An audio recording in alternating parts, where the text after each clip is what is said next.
450 लाख रुपया के गबन का उनके ऊपर आरोप है। मिथिलेश तिवारी के पीछे पीछे घूमते थे आप, और आप ये बात कह रहे हैं कि मिथिलेश तिवारी को जानता कौन है। आरजेडी नेता और बक्सर से सांसद सुधाकर सिंह, जो नीतीश कुमार पर अक्सर हमलावर रहते हैं, उनकी मुश्किलें अब बढ़ती हुई नजर आ रही है।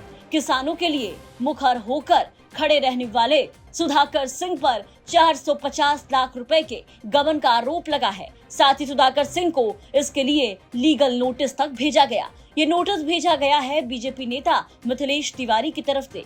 बीजेपी नेता मिथिलेश तिवारी ने सुधाकर सिंह को लीगल नोटिस भेजकर सार्वजनिक रूप से माफी मांगने को कहा, नहीं तो वो कोर्ट में जाने की बात कर रहे हैं। मिथिलेश तिवारी का कहना है कि सुधाकर सिंह ने 450 लाख के चावल का गबन किया। आपको पूरी कहानी बताएंगे। नेताओं के बीच के तकरार और लीगल नोटिस तक कैसी आई बात, लेकिन उससे पहले मिथिलेश तिवारी का ये बयान सुनिए। है कि 450 लाख रुपया के गबन का उनके ऊपर आरोप है। ये उनकी एफिडेविट है, ये मेरी नहीं है। और कहा गया है, हमारे यहाँ कहावत है, 900 चूहे खा के बिल्ली हज को चली। कभी मैंने चुनाव में भी ये मुद्दा नहीं उठाया था। मैं अपनी बात कहता था चुनाव, मेरी आदत नहीं है किसी पर टिक्का टिप्पणी करने की, लेकिन पूरा चुनाव मेरे ऊपर आरोप लगाया गया कि 50 लाख का गबन कर लिए हैं, 50 लाख का इनके ऊपर मुकदमा चल रहा है। मुकदमा तो कोई किसी पर कुछ भी कर देगा, लेकिन जब तक न्यायालय से वो मामला सिद्ध नहीं हो, तब तक इस बात के लिए किसी को आरोपी और दोषी नहीं करार देना चाहिए। और उन्होंने मुझे भ्रष्टाचार का सबसे बड़ा किंग घोषित कर दिया सुधाकर सिंह जी। वो बक्सर के माननीय सांसद हैं, मैं मात्र 30,000 वोट से उनसे पीछे रह गया। मुझे भी 4,09,000 की जनता का यहाँ आशीर्वाद मिला है। मैं एक राष्ट्रीय पार्टी का जनरल सेक्रेटरी हूँ।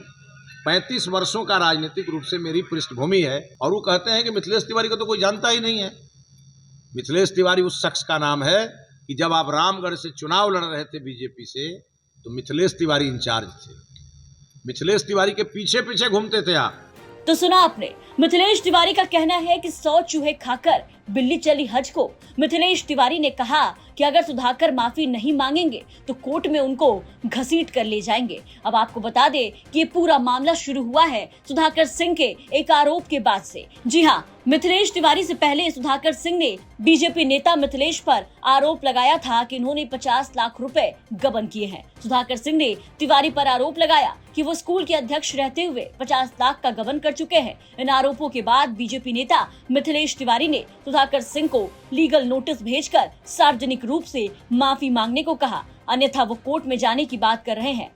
देखिए, अभी से 2 दिन पहले बक्सर के माननीय सांसद श्री सुधाकर सिंह जी ने मेरे ऊपर एक आरोप लगाया। उन्होंने कहा कि मिथिलेश तिवारी बहुत भ्रष्ट आदमी है, और उन्होंने कहा कि ये 12 करोड़ की ज़मीन बक्सर में खरीद ली है। तो मैंने उनको मानहानि का नोटिस दिया है। अपने वकील के माध्यम से उनको मैंने कल शाम को ही उनके मेल आईडी पर नोटिस भिजवाया है, उनको रजिस्टर्ड पोस्ट भी कर दिया है।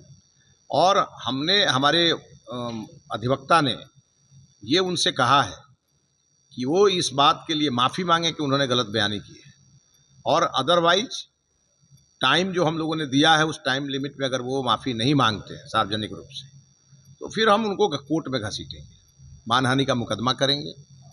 और मानहानि का मुकदमा आपको मालूम है, हेट स्पीच के लिए और गैर जिम्मेदाराना बयान के लिए राहुल गांधी की सदस्यता तक जा चुकी है। इस नाते इसकी लड़ाई अब मैं लड़ूंगा।